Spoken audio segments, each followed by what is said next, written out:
진짜 쉬운 진단 참여 방법을 알려드립니다. 첫 번째, 전화 참여. 02-325-8200번으로 전화하셔서 궁금하신 종목과 매수가, 비중을 말씀해주세요. 두 번째, 게시판 참여. 토마토TV 홈페이지 tv.이토마토.com으로 들어오셔서 아자아자 게시판에 글을 남겨주세요. 세 번째, 증권통 TV 참여. 모바일 어플리케이션 증권통을 다운받아 증권통 TV에 들어가서 아자아자란에 글을 남겨주세요. 세상에서 가장 친절한 주식 상담, 진짜 쉬운 진단. 여러분의 많은 참여 바랍니다. 네, 진짜 쉬운 진단, 이제 종목 진단 들어가 봐야 되는데, 한 가지만 좀 말씀을 드릴게요. 퀴즈를 드리니까, 저희 지금 토마토 증권통 이 실시간 채팅창에 정답이 많이 올라오고 있는데요. 여기 남겨주시는 게 아니라, 그 해당 프로그램에 영상 클립이 새로 만들어지면, 거기 가서 댓글을 달아주시면 됩니다. 명인들의 복귀 영상에 정답 댓글 적어주시길 부탁드릴게요. 저희 정답이 굉장히 여기 많이 올라와서 순간 조금 당황했습니다. 자, 그러면 저희는 또, 첫 번째 종목 진단으로 지금부터 바로 들어가 볼게요. 첫 번째는 전화가 들어와 있습니다. 네, 전단님 안녕하세요. 네, 안녕하세요. 네, 반갑습니다. 네, 수고 많으십니다. 네, 어떤 종목 때문에 고민을 하고 계세요? ABL 바이오고요. 네. 매수가는 26,150원이 8%요. 26,150원에 8%. 네, 이거 언제 들어오신 거예요? 며칠 전에요. 그렇죠. 얼마 안 됐죠? 네, 예, ABL 바이오가 사실 1월쯤에 좀 급등은 나왔다가 그 이후로 좀 숨을 고르는 모습이었죠. 그런데 오늘 또 많이 빠졌습니다. 이 8%가 넘게 내리는 모습인데 그래서 좀 뜨끔해서 걱정이 돼가지고 전화 주신 거죠. 네, 26,000원 선 지켜주면은 올라간다고 해서 예. 매도를 안 하고 그냥 놔뒀는데 오늘 좀 많이 내렸네요. 그러니까요. 그때 26,000원 요 부분에서 어느 정도 잡아주나 싶더니 갑자기 내려서 깜짝 놀라셨을 것 같아요. 자, 그러면 이거 왜 이렇게 내린 건지 그리고 앞으로 좀 상승이 충분히 나올 만한지 한번 검토를 해볼게요. 네, 이거 좀 예. 더 내리면 추가 매수해도 가능한가요? 추가 매수도 저 한번 여쭤보겠습니다. 네. 예. 자, 이재필 전문가님, ABL 바이오입니다. 급등을 한 차례 하더니 쭉 내려왔어요. 그래서 한번 다시 또 올라갈까 했는데 반대로 가네요. 이거 왜 이렇게 내린 건지, 그리고 추가 매수 괜찮겠습니까?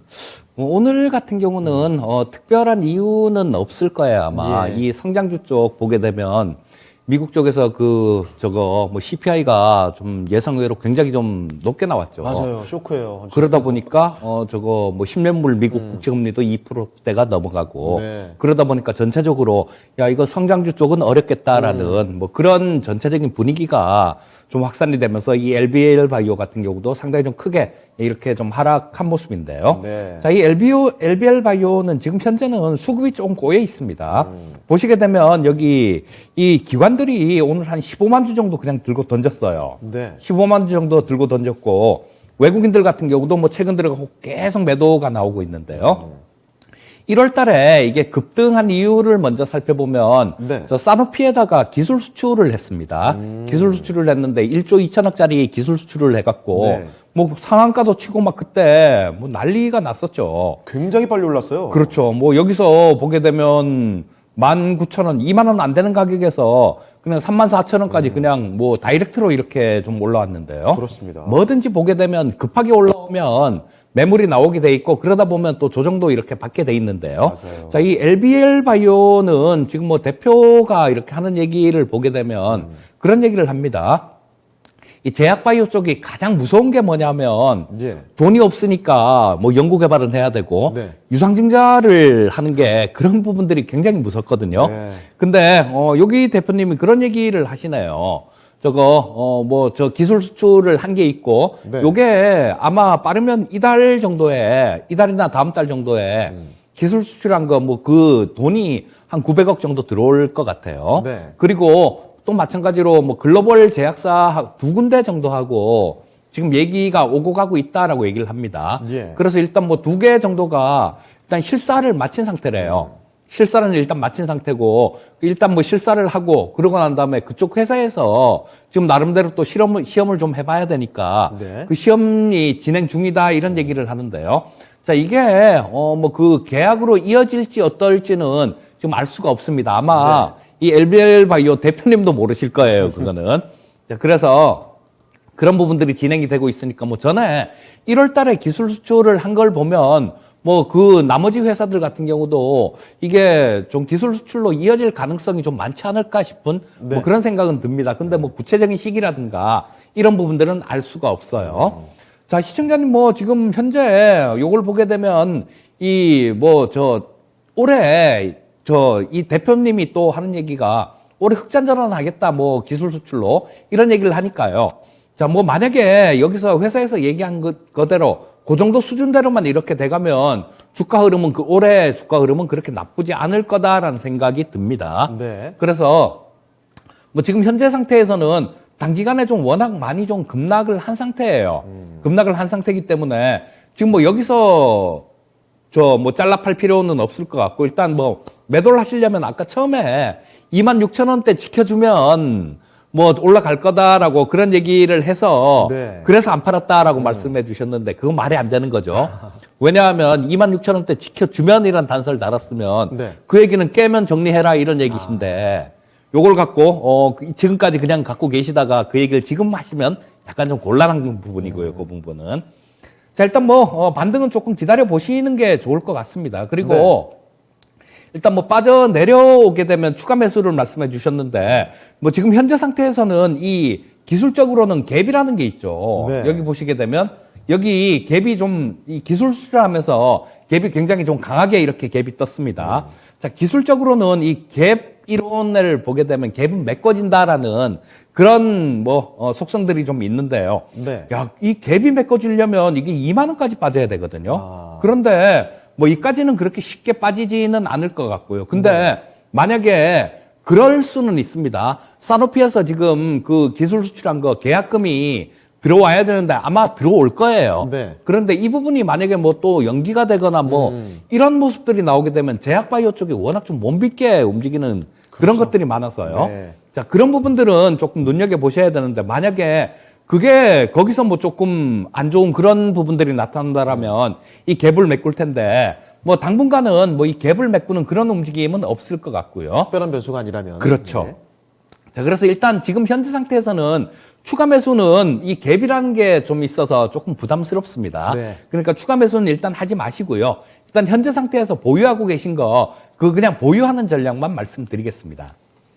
네, 선장님 일단 ABL 바이오 그 특별한 변수가 없다면 추가적인 뭐 큰 하락이 나오진 않을 것 같긴 합니다만 여기서 추가 매수를 하는 것도 크게 찬성하고 싶지는 않다 이런 의견 말씀해 주셨어요. 일단은 비중 늘리지 마시고 이 비중 그대로 당분간은 보유해 보시면 어떨까 싶습니다. 더 궁금한 점 있으십니까? 네, 없습니다. 네, 고맙습니다. 네, 다음에 또 전화 주세요. 네, 감사합니다. 수고하세요. 네. 자, 첫 번째 전화 종목 진단이었습니다. ABL 바이오 이렇게 살펴드렸네요. 자, 두 번째 종목으로 가볼 텐데 두 번째는 유튜브입니다. 드리머 61415님께서 남겨주신 종목인데 대한전선 보도록 할게요. 자, 대한전선 이 매수 가격이 2,600원에 20%입니다. 그런데 이 대한전선 지난해 한때 정말 잘 올랐을 때는 정말 몇 배가 순식간에 올랐던 종목인데 그때 고점이요 거의 5,000원 가까이 갔었거든요. 그 뒤로 지금 고점 대비 70%가 빠졌습니다. 자, 게다가 지금 매수하신 가격 2,600원에 비해서도 상당히 손실이 지금 커져 있는 거의 뭐 반토막 나 있는 구간인데 그 이전에 무상 감자와 유상증자 동시에 좀 터지면서 주가 레벨이 훅 떨어졌거든요. 자, 오늘 장에서도 5%가 넘게 빌렸습니다. 정말 주가가 계속 내려가는 상황에서 질문은 이거네요. 유상증자 받을까요, 말까요? 네, 청약일이 사실 한 달이 좀 안 남은 걸로 알고 있는데, 자, 이제 대한전선에 대해서 어떻게 대응하면 좋을지 알아보겠습니다. 자, 이건무 전문가님, 대한전선입니다. 2,600원도 고점 대비 상당히 낮은 가격이긴 한데, 현재 주가는 2,600원보다 훨씬 낮아졌습니다. 어떻게 할까요? 일단 유상증자에 대한 참여에 대해서는 사실 조언드리기가 사실 좀 부담은 됩니다. 네. 개인적으로 좀 부담은 되는데, 일단 가격적으로 봤을 때는 2,600원 선에서 비중 20% 갖고 계시기 때문에 지금의 현재 위치에서는 유상증자를 참여하시는 게 네. 조금 더 낫지 않을까라는 생각이 듭니다. 유상증자를 참여한다고 해서 주가에 대한 향방이 크게 달라지진 않을 것 같아요. 왜냐면은 대한전선, 그러니까 우리가 흔히 말해서 이제 전선 케이블 사업을 하는 회사이잖아요. 네. 물론 이제 건설 현장부터 해서 뭐 통신 산업에 대한 부분들, 뭐 이런 주된 또 산업군 안에 들어가는 전선 케이블에 대한 부분들이 수혜가 되는 것인데 여기에 쓰이는 가장 큰 주 재료가 구리입니다. 네. 구리동 가격에 따라서 원자재에 대한 마진에 대한 또 손해가 나올 수도 있기 때문에 사실 최근에 와서 인플레이션에 대한 언급이 되고 있다는 거는 원자재 가격에 대한 상승 배경이 진행이 되면서 그래 왔기 때문에 지금 환경에서는 대한전선이라든지 이와 같은 전선 기업들이 사실 케이블 기업들이 굉장히 어려운 때다라고 할 수밖에 없겠죠. 마진 개선이 조금 어려운 시장 환경이기 때문에 그래서 저는 물론 이제 향후에 경기 회복에 대한 부분들이 나온다라면은 돌아서는 타이밍은 나오겠지만은 예. 지금 당장은 좀 부담스럽다. 저도 지금 이 종목을 보면서 이 구리 가격에 대한 변동에 대해서 아직 차트를 확인하진 않았지만은 네. 충분히 예상은 되죠. 예, 원자재 가격에 대한 상승이 가장 부담스럽기 때문에 네. 아마도 유상증자 참여를 떠나서 아마 주가에 대한 향방이 크게 달라지지 않을 것 같다. 그래도 좀 긍정적인 이유를 좀 들어본다면 예. 이 종목이 지난해에 큰 폭의 상승을 나왔던 배경에 대해서 살펴보신다면요. 네. 코스피 200에 편입된 종목 중에 하나입니다. 그렇기 때문에 이 편입 소식 때문에 향후에 이제 자금 수혈에 대한 부분들 긍정적으로 보면서 이 종목이 큰 상승세를 보였는데 네. 이번에 이제 이 코스피 200 리밸런싱 안에서 편출될 것 같진 않아요. 그러면은 뭐 앞으로도 대한전선에 대한 이 움직임에 대해서 좀 시장 지수가 좀 돌아선다라면은 네. 좀 안정적인 흐름은 찾아줄 거라고 생각된다. 그래서 추가적인 하락은 제동이 될 것 같아서 저는 유상증자 참여에 대해서는 좀 긍정적으로 이야기 드리고 싶긴 한데 네. 아마도 시간을 많이 기다리셔야 될 것 같아요. 만약에 유상증자 참여를 통해서 주가가 내려온다라면은 2,000원대 초반대 전후가 되지 않을까라고 조심스럽게 예상을 해보는데 네. 이 가격대 근처 한 1,800원 넘어가면은 그때에서는 조금은 물론 변환되면 가격이 좀 달라질 겁니다. 네. 1,800원 현재 가격대로 얘기가 되면 1,800원 정도 올라오면은 비중을 좀 줄이면서 현금을 다시 좀 확보하는 그런 전략이 필요할 것 같아요. 네. 왜냐하면 인플레이션에 대한 환경 속에서는 경기에 대한 순환을 좀 더 긍정적으로 보기 이전까지는 어려울 것이다. 그래서 이런 시장 환경에서는 종목 선택이 꺼려지기 때문에 대한전선에 대한 기다림이 길어질 수가 있습니다. 네. 그래서 만약에 가격적으로 1,800원대 올라오면 비중을 줄이기 시작하자라고 이야기 드리겠습니다. 네. 자, 대한전선 봐드렸습니다. 2,600원에 20% 유상증자를 지금 참여할까 말까 손실이 워낙 좀 많이 나 있는 종목이기 때문에 고민을 좀 하셨는데요. 일단은 참여하는 쪽으로 가닥을 잡아주시면 좋을 것 같고 그렇지만 그 이후에 1,800원 정도까지 주가가 올라가게 되면 비중은 좀 줄여가시는 게 좋을 것 같습니다. 자, 이렇게 드리머 61415님의 대한전선까지 봐드렸습니다. 자, 다음 종목 가볼까요? 이번에도 유튜브 종목인데요. 열무님께서 보내주신 종목입니다. AP 시스템 보도록 할까요? AP 시스템은 3만원에 매수를 하셨네요. 비중은 30%, 비중도 제법 갖고 계시는데, 손실이 지금 상당히 좀 나 있는 상황입니다. 손실이 큰데, 참고 기다리면 좋을지 꼭 진단 부탁드립니다. 유유 이렇게 하셨거든요. 자, AP 시스템 말씀해 주신 대로 3만 원대면은 사실 좀 높은 가격에 매수하신 것 같아요. 지금 현재 주가가 22,100원까지 내려와 있습니다. 자, 그러면 일단은 참고 기다려봐야 되는 종목인지 눈물을 머금고 잘라내야 되는 종목인지 한번 살펴보겠습니다. 네, 이재필 전문가님, AP 시스템입니다. 손실이 지금 상당해졌는데 어떻게 대응할까요?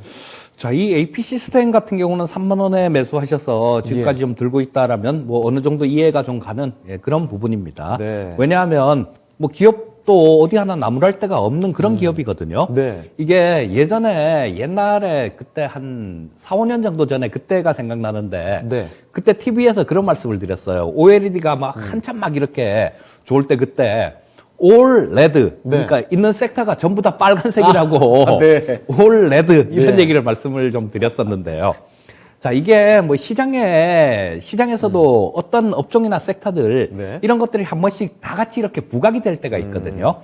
뭐 어디 뭐 대규모로 투자가 들어간다든가 네. 뭐 이럴 때는 좀 그런 현상들이 나오는데 그러고 난 다음에는 아주 뭐 특별한 뭐 그런 핫하게 움직일 만한 그런 섹터가 없었던 것 같아요. 네. 그런 일들이 좀 없었던 것 같은데 지금 최근에 이제는 올해는 어떻게 보면 조금 그런 부분들도 나올 수 있지 않을까 싶은 생각도 듭니다. 네.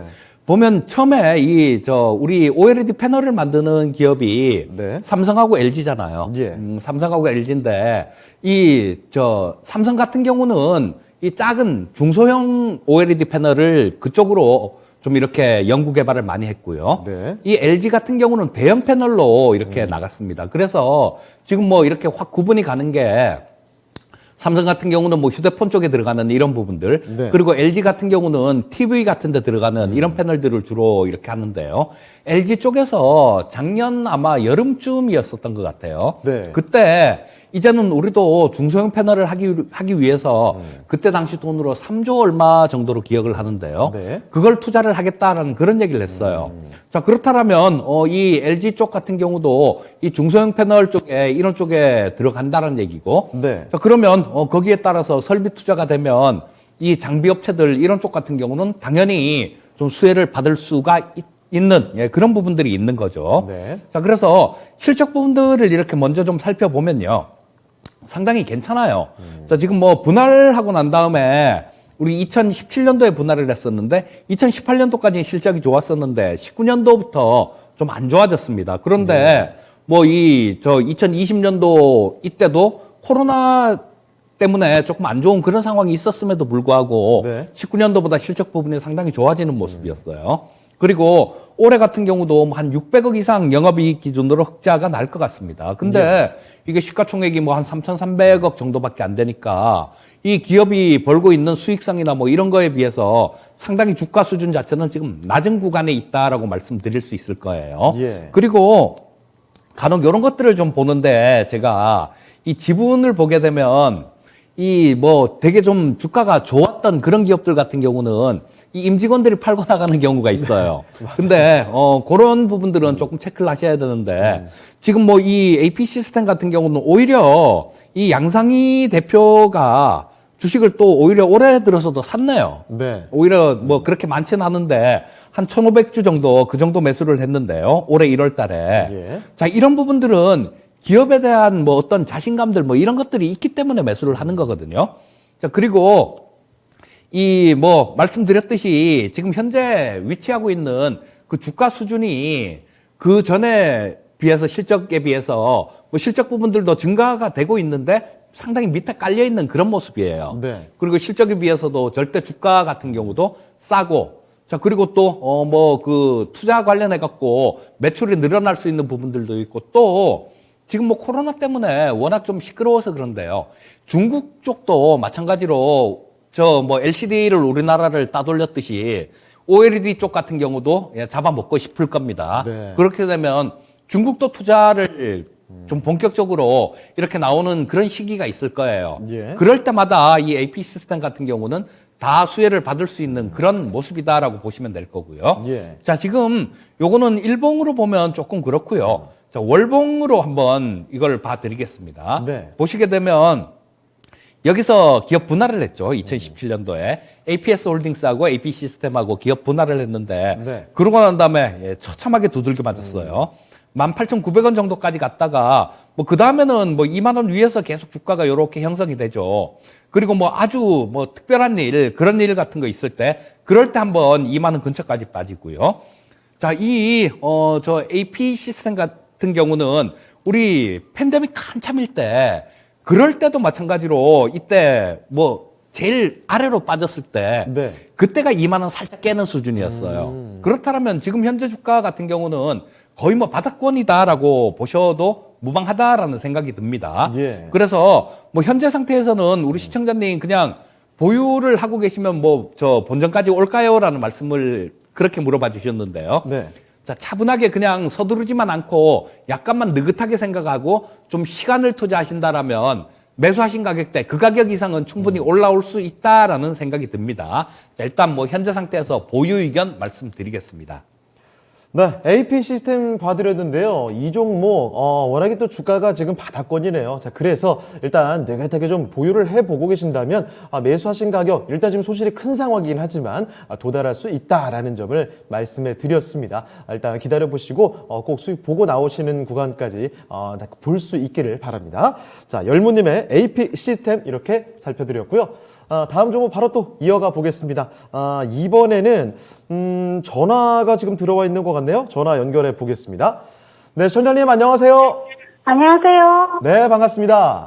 반갑습니다. 네, 어떤 종목 도와드릴까요? 천보에. 천보요. 예. 네, 매수 28만 가격하고 5천원에, 음, 28만 5천원에 15%입니다. 28만 5천 원에 15%요. 네. 그러면 이거 최근에 매수하신 거예요? 네, 올해는 안 됐습니다. 자, 그러면 현재 주가는 일단은 뭐 28만 원대이긴 합니다. 28만 1,700원에 마감됐는데 어떤 네. 점이 가장 궁금하신 거예요? 자꾸 지금 내려가려 하기도 하고 네. 괜찮은가 싶어서 앞으로 전망이 어떤가 싶어서 궁금해서 전화했습니다. 알겠습니다. 워낙에 천보가 지난해 정말 솟구쳤던 종목인데 지금 고점 찍고 좀 내려와 있는 구간이라 이거 다시 네. 한번 갈까 이런 고민이신 거죠? 예, 그 내려갈까도 싶고. 알겠습니다. 자, 그러면 이 방향성 어떻게 한번 추측해 볼 수 있는지 그 전망 좀 보겠습니다. 네, 감사합니다. 예. 자, 이거모 전문가님, 천보입니다. 뭐 지난해 2차 전지 관련된 종목들 워낙에 시원하게 갔던 종목, 대표적인 종목 중에 하나인데 지금 조금 내려와 있는데요. 앞으로 네. 다시 올라갈까요? 좀 다시 내려갈까요? 저는 첨보라는 기업을 두고 걱정을 하진 않을 것 같아요. 종목 선택에 대한 고민도 안 할 것 같고 네. 그만큼 좀 안정되고 장기적으로 계속 회자될 종목이다라는 거 강조 이야기 드리겠고요. 다만 이제 시청자님에 대한 매매 전략이 중요할 것 같은데 네. 종목에 대한 걱정은 안 하셔도 됩니다. 앞으로도 계속해서 시장에서 2차 전지 움직임이 나올 때 빠지지 않고 함께 움직일 종목이고요. 예. 기업에 대한 설명을 하기 이전에 전략에 대한 이야기 건네드리면은 지금은 매수하신 가격대에서 살짝 약손실 구간이시거든요. 그렇죠. 그리고 최근에 이제 종목들이 좀 쉬어갈 때 또 그리고 LG 에너지 솔루션 관련된 혹은 2차 전지 종목들이 좀 조정이 나왔는데 이 조정이 저는 오히려 매수 기회다라고 생각을 합니다. 예. 첨보 접근 잘 하셨다라고 생각을 해요. 근데 이제 여기서 비중 15%이신데 주가가 이제 바닥을 찍고 반등을 한다라고 해서 비중을 늘리지 마시고 언제든지 이 종목에 좀 추가적인 조정이 나온다라면은 그때 비중을 늘리셔도 전혀 걱정되지 않는 종목이다라는 거 이야기 드리겠고요. 그래서 지금은 뭐 크게 흔들리지 마시고 종목을 지고 가자라고 이야기 드리겠고, 그리고 오히려 내려오면은 더 사자 이야기 드리겠습니다. 우선 이제 첨보의 가장 큰 장점은요, 우리가 이제 전해질 용액에 대한 이제 수요가 사실은 많은 기업이 존재하지 않습니다. 네. 그 중에서 첨보가 좀 시장 점유율이 높은 1위 그룹이기도 하고요. 그리고 이 첨가제 그 전해질에 대한 앞으로에 대한 시장 경쟁은요, 양극재도 마찬가지고 음극재도 마찬가지고 앞으로 이 기존에 있었던 화학 소재에 대해서 어떤 화학 소재를 추가로 첨가를 하느냐. 네. 예전에 저하고 같이 화학 공부 많이 하셨잖아요. 많이 했었죠. 예, 그런 이제 다양한 기술을 가지고 있는 회사가 첨보이다라고 할 수 있겠고요.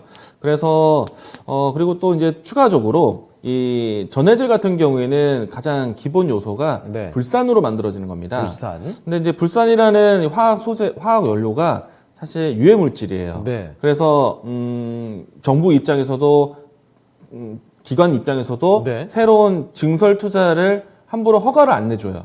그래서 생각보다 전해질을 만드는 데 있어서의 기술의 차이는 장벽은 낮은데, 예. 물론 이제 여기서 첨가자는 건 하이 기술이 좀 필요합니다. 네. 그런데 이 증설을 하는 데 있어서 상당히 취약점이 있기 때문에 기존의 증설에 대한 부분들이 갖춰져 있고, 네. 그리고 또 새롭게 증설 계획을 맞춘 기업들 같은 경우에는 또 추가적으로 증설 계획이 있는 기업들 같은 경우에는 상당히 유리하다. 왜냐면은 다른 기업들이 새롭게 허가받기가 어렵기 때문에 네. 첨보는 그런 면에서 상당히 유리하고, 그리고 지난 연말 때 새롭게 증설을 마친 파이프라인이 있기 때문에 예. 첨보는 앞으로 더 추가적으로 이 캐파 능력에 대한 확보가 되면서 시장에서 좀 실적 전환도 나오지 않을까. 그럼 실적이 받쳐준다라면은 뭐 당연히 주가에 대해서 걱정하지 않으셔도 된다라고 예. 얘기 드리겠고요.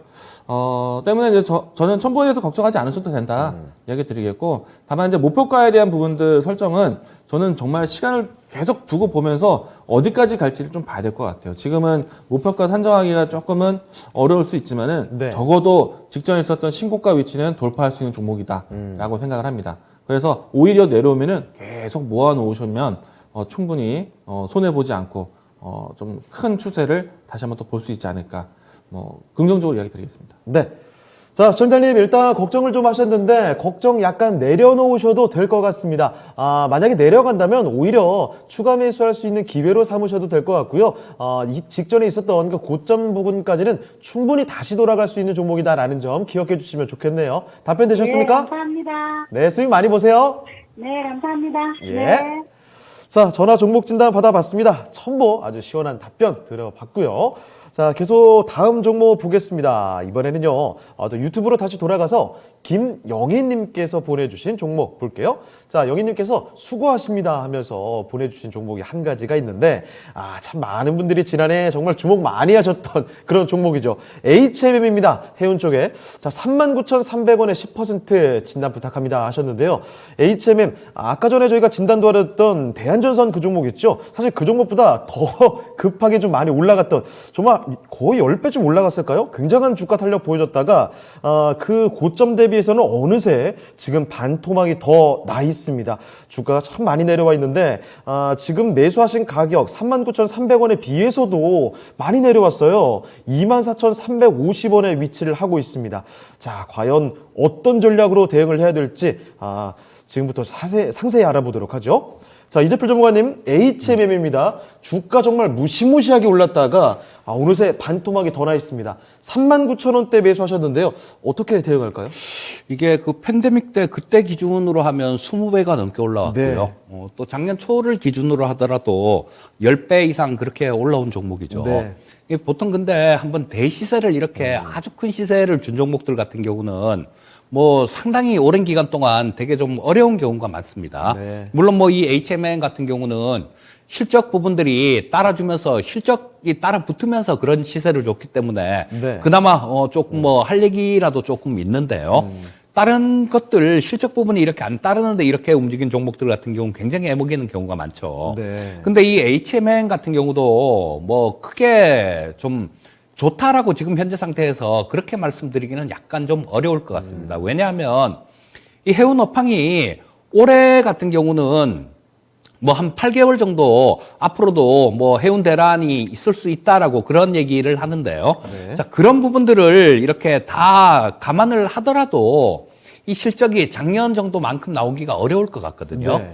작년 정도만큼이 나오기가 좀 어려울 것 같은데, 자, 그리고 올해 같은 경우는 이제 뭐 오미크론 관련해 갖고 이런 부분들도 거의 뭐 각국마다 전부 다 우리 정부도 마찬가지고 네. 다 좀 풀어주는 그런 분위기 때문에 이런 부분들 물동량이 꽉 묶여 있던 부분들 예. 이런 것들이 좀 이렇게 원활하게 될 가능성이 많습니다. 네. 자, 그렇게 되면 이 해운 운임 같은 경우도 조금 이렇게 조정받을 떨어질 가능성도 있다라고 보셔야 되고요. 자, 그러면 이게 근데 조금 뭐 지금 당장 급하게 매도를 하지는 말아도 될 것 같은 그런 이유는 또 있습니다. 예. 뭐냐 하면 지금 현재 이 채권단 손에 있는 그런 기업인데요. 작년에 돈을 워낙 많이 벌었어요. 네. 워낙 많이 벌어서 뭐 그 재작년에는 주당 순자산이 한 5천 원 정도 됐거든요. 근데 작년에 뭐 상당히 좀 돈을 많이 벌다 보니까 주당 순자산이 뭐 한 2만 원대 이상, 2만 원대 그 정도까지 올라왔습니다. 네. 근데 올해 만약에 또 돈을 어느 정도 번다라면 이 주당 순자산이 뭐 3만 원 이상으로는 훌쩍 올라간다는 얘기예요. 자, 이 주당 순자산 자산 가치는 주가가 아래로 떨어질 때 그때 방어하는 역할을 합니다. 네. 그리고 돈을 많이 버는 부분들, 이런 부분들은 주가를 위쪽으로 당기는 역할을 하는 거고. 자, 그렇다면 지금 현재 상태에서 뭐 주가 부분들이 뭐 올해 버는 부분들을 감안을 해보면 뭐 여기서 그렇게 크게 떨어지거나 그럴 거는 없다라는 생각이에요. 예. 다만 이 해운 운임 같은 경우도 마찬가지로 아까 말씀드렸듯이 작년이나 올해가 피크일 가능성이 굉장히 높아요. 네. 그러면 뭐 내년부터는 조금 안 좋아진다라는 얘기니까 주가는 현재 수준에서 그렇게 크게 위쪽으로 뻗어가지도 못하고 예. 아래로 빠지지도 않고 그냥 일정 부분 박스권으로 왔다 갔다 이렇게 움직일 가능성이 가장 높다라는 얘기입니다. 그래서 지금 현재는 박스권 하단부 정도에 위치하고 있으니까요. 네. 일단 뭐 여기서는 뭐 저 잘라팔 이유는 없다라는 생각이고요. 자, 요게 반등이 나온다라고 일단 보면 좀 시간은 좀 걸릴 겁니다. 예. 시간이 좀 걸려서 반등이 나오면 반등의 목표치는 전에 여기서 조금 저항을 여기서 지켜줘야 될 자리, 그 자리를 깼던 자리가 있죠. 여기서 좀 이 저점을 지켜줘야 되는데 예. 이쪽에서 지켜주지를 못하고 그냥 깨버린 모습입니다. 그래서 그 가격대가 35,000원 약간 아래 정도에 있어요. 예. 그러니까 뭐 지금 좀 기다리다 보면 거의 뭐 35,000원 근처 정도, 그 정도까지는 갈 수 있다라는 생각입니다. 자, 일단 뭐 지금 보유 의견 말씀드리겠고요. 35,000원 정도, 그 정도 선에서는 좀 박스권 상단이라고 보시면 좋을 것 같아요. 그 정도 선은. 자, 35,000원 정도 근처에서 매도하는 전략 말씀드리겠습니다. 네. 자, HMM 정말 대시세를 분출을 했던 종목인데 지금 많이 떨어져 있죠. 앞으로 그만큼 추가적인 상승이 나오기는 어렵겠지만 일단은 지금 팔 자리는 당장은 아닌 것 같네요. 35,000원 정도 반등이 나올 때까지 좀 기다려 보셨다가 그 정도에서 매도를 할까 고민해 보시면 좋을 것 같습니다. 자, 김영희님의 HMM 살펴드렸고요. 또 다음 종목 보겠습니다. 이번에도 유튜브 종목이죠. 장대 양봉님께서 보내주신 종목 바로 EN플러스입니다. 자, EN플러스의 매수 가격이 4,350원이고요. 자, 그런데 비중이 굉장히 많습니다. 이 한 종목에 지금 80% 담고 계시거든요. 3원계 2차 전지, 3원계 배터리 말씀하시네요. 화재가 좀 많이 나고 해서 그래핀 소재가 대안이 될 수 있을 것이다 라고 본인이 판단을 하신 것 같아요. 그렇게 판단해서 한번 매도를 하고 재차 매수를 했습니다. 전망과 목표가 부탁해요 라고 보내주셨는데요. 자, 지금 EN플러스가 사실 주가 지난 1월 7일까지 한번 급등세를 쭉 뽑아냈다가 5,690원에서 스탑하고 상승했던 폭을 다 반납했어요. 지금 3,300원까지 내려와 있습니다. 어떻게 대응하면 좋을지 지금부터 살펴보죠. 자, 이건무 전문가님, EN플러스 많이 좀 네. 솟구쳤다가 다시 그대로 내려왔는데 4,350원에 80%입니다. 어떻게 보면 좋을까요? 일단은 비중도 강하신 상태이고, 네. 그리고, 이 질문의 내용 안에서도, 공부를 많이 준비하신 것 같아요. 네. 뭐, 3원기 배터리에 대한 이해도도 있으신 것 같고, 예. 그리고 그래핀에 대한 좀 관심이 있으셔서 저보다 더 공부를 많이 하셨을 수도 있는데, 네. 일단 주가도 한번 보고, 그리고 또 어떤 걸 또 봐야 되는지 좀 한번 이야기 드려보겠습니다. 네. 주가를 보시게 되면요, 최근에 정말 급등세가 좀 빠르게 진행이 되었습니다. 거의 2배 가까이 움직임이 나왔어요.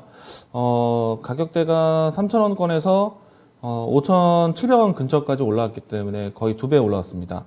근데 보시게 되면은 그동안에 주가가 오랜 기간 동안에 사실 시장에 큰 관심을 받지 못했었고, 주가를 보시게 되면은, 계속 좀 소외 현상이 좀 있었다. 예. 그러니까 뭐 큰 호재 없이 좀 시간을 보내오다가, 최근에 이제, 2차 전지, 뭐 배터리 개발에 대한, 그래핀 소재 개발에 대한 좀 전지 활용에 대한 기대감, 뭐 이런 걸로 해서 크게 호재가 나왔는데, 네. 그동안에 소식 없던 종목이 좋은 뉴스가 나오면은 빠른 움직임 또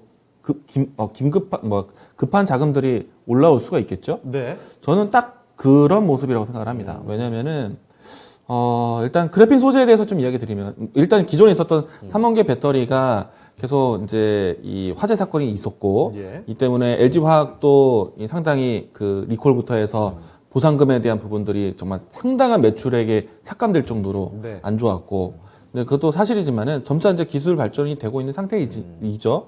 물론 이제 상대적으로 LFP 배터리가 좀 더 안전성을 좀 보여주고 있다라고 하고 있지만, 예. 여기에 이제 그래핀 소재 배터리라고 생각하시면 안 됩니다. 그리고 이제 그래핀이라는 키워드가 상당히 꿈의 신소재라고 알려져 있긴 한데, 그렇죠. 이미 이제 시간이 지나면서 그 그래핀 연구가 충분히, 현실 가능한 기술이 되어 있어요. 네. 근데 이제 아직도 모든 산업군에 생각보다 많은 산업군에 그래핀 소재 쓰고 있거든요. 네. 근데 이제 그래핀에 대한 언급이 크지 않은 이유는요. 그래핀이라는 것 자체가 소재 면에서는 상당히 좋지만 그래핀의 가장 큰 단점은 대량 생산이 어렵다는 거예요. 네. 그래서 이 부분에 대해서 사실 EN플러스가 그걸 갖출 수 있을까 의문이 들고요. 그리고 두 번째는 그래핀 소재 2차 전지가 아닐 겁니다.